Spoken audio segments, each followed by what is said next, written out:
जय माता दी। आप सभी का स्वागत है हमारे YouTube चैनल एस्ट्रो वैष्णवी पर। हम सब इस समय माँ शक्ति के पावन पर्व नवरात्रि को मना रहे हैं, जिसमें 9 दिनों तक माँ दुर्गा के 9 स्वरूपों की पूजा की जाती है।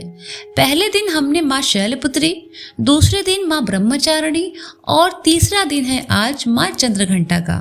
आज के दिन पूजी जाती है माँ चंद्रघंटा। आज हम इस कथा में जानेंगे कि माँ चंद्रघंटा का नाम कैसे पड़ा, उनका दिव्य और वीर रूप क्यों प्रकट हुआ, कैसे उन्होंने दुष्ट शक्तियों का नाश किया। तो इस दिव्य कथा को अंत तक अवश्य सुनिएगा। पौराणिक कथाओं के अनुसार जब देवी पार्वती ने भगवान शिव को पति के रूप में प्राप्त करने के लिए कठोर तपस्या की और उनकी तपस्या सफल हुई, तब भगवान शिव ने माता पार्वती से विवाह करने का निश्चय किया। ये विवाह केवल एक साधारण विवाह नहीं था, बल्कि देवताओं और ऋषियों के लिए एक महान उत्सव जैसा था।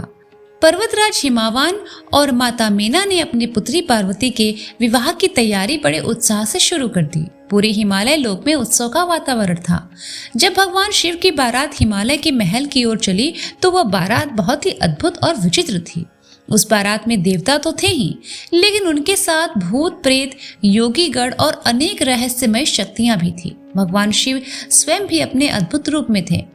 शरीर पर भस्म लगी हुई थी, गले में सर्प लिपटे थे, जटाओं में गंगा विराजमान थी। जब माता और पिता ने यह बारात देखी तो वे कुछ क्षण के लिए घबरा गए। उन्हें लगा कि उनकी सुंदर पुत्री पार्वती का विवाह ऐसे भयानक रूप वाले वर से होगा।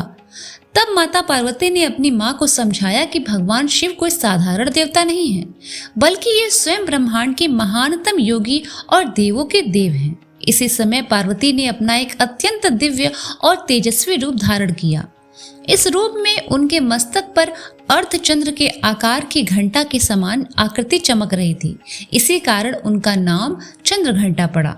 माँ चंद्रघंटा का स्वरूप अत्यंत शक्तिशाली माना जाता है। उनके 10 हाथ होते हैं और वे विभिन्न दिव्य अस्त्र शस्त्र धारण करती हैं। उनका वाहन सिंह है, जो साहस और शक्ति का प्रतीक है। शास्त्रों में कहा गया है कि जब भी संसार में अधर्म और अन्याय बढ़ता है, तब माँ चंद्रघंटा अपने इसी वीर रूप में प्रकट होकर दुष्ट शक्तियों का नाश करती हैं। एक ऐसा समय आया जब कई असुरों ने पृथ्वी और स्वर्ग में आतंक मचा दिया। वे ऋषियों की तपस्या भंग करते थे और देवताओं को भी परेशान करते। देवताओं ने मिलकर मां शक्ति से प्रार्थना की कि वे इन दुष्ट शक्तियों से संसार की रक्षा करें। तब देवी ने चंद्रघंटा के रूप में प्रकट होकर युद्ध का संकल्प लिया।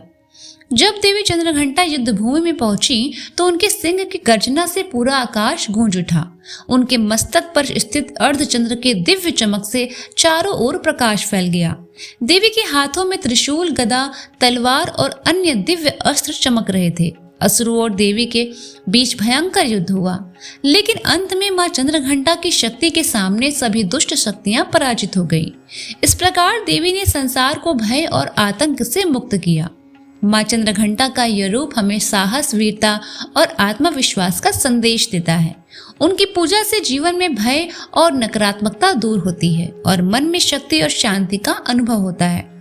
तो ये थी नवरात्रि के तीसरे दिन पूजी जाने वाली माँ चंद्रघंटा की पवित्र पौराणिक कथा।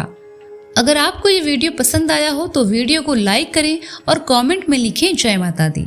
नवरात्रि की इस विशेष श्रृंखला में कल हम सुनेंगे नवरात्रि के चौथे दिन पूजी जाने वाली देवी कुसमांडा की अद्भुत पौराणिक कथा।